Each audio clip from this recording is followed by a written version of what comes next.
I'm Tom Walker. I'm president and general manager of Midwest Family Madison.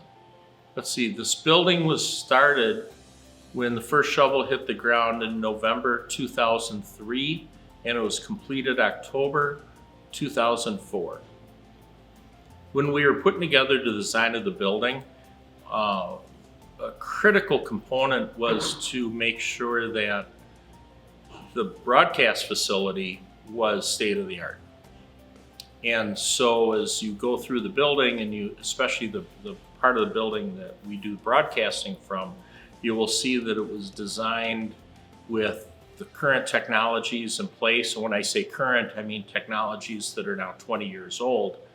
You'll see where space was made for the technologies at the time and how the building was designed to take advantage of those technologies.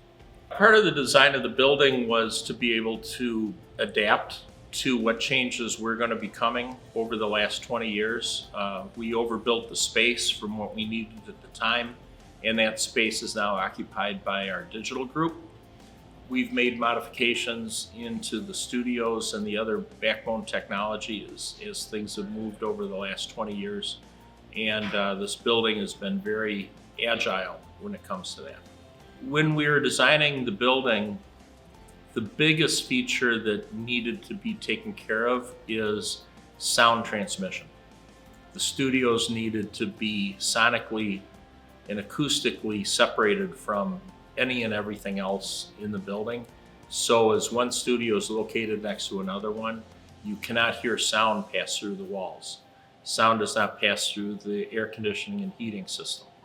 All of those things are acoustically buffered from one room to the next. So each one of the studios on the radio side of the building, you'll notice is very thick walls. And the walls are that thick because they're set up with two layout levels of stud wall, one on the outside wall, one set of studs for the inside wall, and those stud walls are not connected to each other at all. So on this side of the wall, we have 3 layers of sheetrock. On the studs here heading this way, we have 2 layers of sheetrock. So between disconnected walls and the sheetrock that are on those 2 walls, again, no sound passes through from one side of the wall to the other side of the wall because of all the insulation that exists in every room on this side of the building.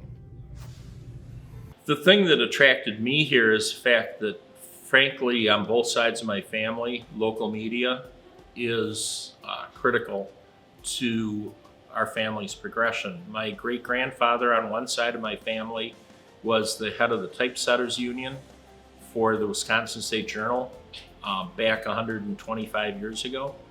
And my grandfather on the other side of my family put WIBA on the air and managed radio stations until the beginning of the Second World War. And my dad ran radio stations into the 80s. So it's in the blood. You know, when I first set foot in a radio station as an employee in 1975, the studios had everything in the studio that you needed to go on the air with.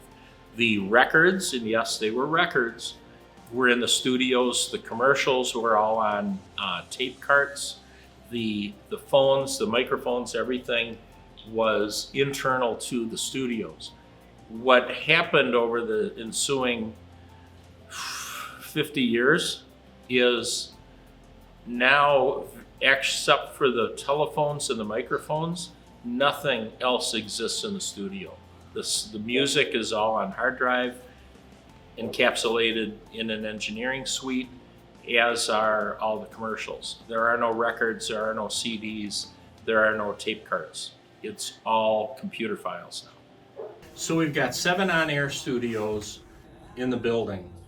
The 4 core studios all live around a central news area where we can go live with news on all the stations in the building from one central news desk. And also the 4 core studios can actually see the news desk and take visuals from the central core news center of the building to each one of the 4 major studios. And each of the windows is 3 panes of glass. And the outside panes are pitched so sound cannot carry from the outside through the glass into the inside of the studio, not only because of the 3 panes, but the fact that the 2 outward panes are pitched so sound waves can't directly be transmitted from one pane of glass to the next. It actually deadens all the sound. And if you would walk in any of these studios, they're basically silent. The air moving in, the air moving out, what sound moves between the studios. I could stand outside this window, yell as loud as I wanted to, you would never hear me inside the studio. So each one of these rooms is sonically and acoustically insulated from any other studio around it. So, why does this place look like it does? We have the figurines, the guitars and the like, because we were challenged by one of our on-air personalities, P.D. Rudy at the time, to not make the radio stations look like a dentist's office, but to in fact make it look like someplace where you entertained people. So one of the basic philosophies, the day people moved in, there were guitars hanging on the wall. The day people moved in, there were figurines in the lobby. It just was part of what this place needed to be. Do we have a Hard Rock Cafe attitude around here? Yes. We're in the entertainment industry.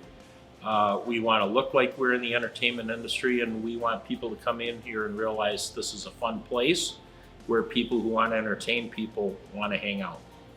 First guitar that went on the wall was Avenged Sevenfold, right in the corner.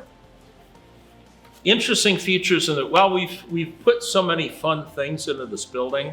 First, it's the guitar collection. The next thing is the figurines that have been put in here because of different community events that have gone on over the past 20 years, whether it's the Bucky Parade or the Cow Parade or the Henry Vilas Zoo figurines, but we've put in a lot of those figurines here as just part of the family here in the building. We have cows, penguins, llamas, pigs, badgers, giraffes, sharks. We've got all sorts of fun things around here. The most fun thing probably is the NASA launch panel that we put in place in the lobby, where when we do scavenger hunts here for the American Family Children's Hospital Radiothon, the kids go through who are here and they have to do a scavenger hunt around the building and find different things. When they find all the scavenger hunt things, they're able to light up the light on the tower in the lobby through our NASA launch panel. So one of the first things we put into this building was extra pieces of radio tower, so people can understand that what we do here is radio, among other things, but radio is the fun part of what we do. And on the very top of the tower, you'll see 2 FM antennas. The number of people that come here and work and don't understand actually how our broadcast signal is transported up a tower to FM antennas on the top of the tower that radiates our signal, so you can actually pick it up in your radios and the like. The reason that the antennas are here with the tower is to remind everybody that, and also we use it as a quiz, especially for new salespeople, so they can understand exactly how all this technology works. My office is my favorite area in the building. I'm the only person that's ever been in it in 20 years, and I think that's the only office that can state that it's only had one occupant, and it's me. So back in the day, the Wisconsin School Music Association started to award Lifetime Achievement Awards. The first Lifetime Achievement Award went to Les Paul, who's from Waukesha, Wisconsin. So Randy Hawk, who is Vice President of Content here, and I had an opportunity to meet with Les Paul the day he got his Lifetime Recognition Award. We rolled in with a white original Les Paul that then Les signed for us. as basically recognition of that day and a recognition of us. So this is, without a doubt, the favorite guitar in the building, the Les Paul signed by the Wizard of Waukesha, Les Paul. People that work here can expect to work hard, and they can expect to have a lot of things expected from them. We have standards that we try to adhere to with the people that work here, that they're professional, that they're skilled, and they have a work ethic that supports everyone else around here. That's what you can expect as an employee. As a customer coming in here, you can expect to be treated by professionals in a professional manner, and you can expect to have some fun and understand that what we do here is still entertainment, it's still local, and we still have fun here every day.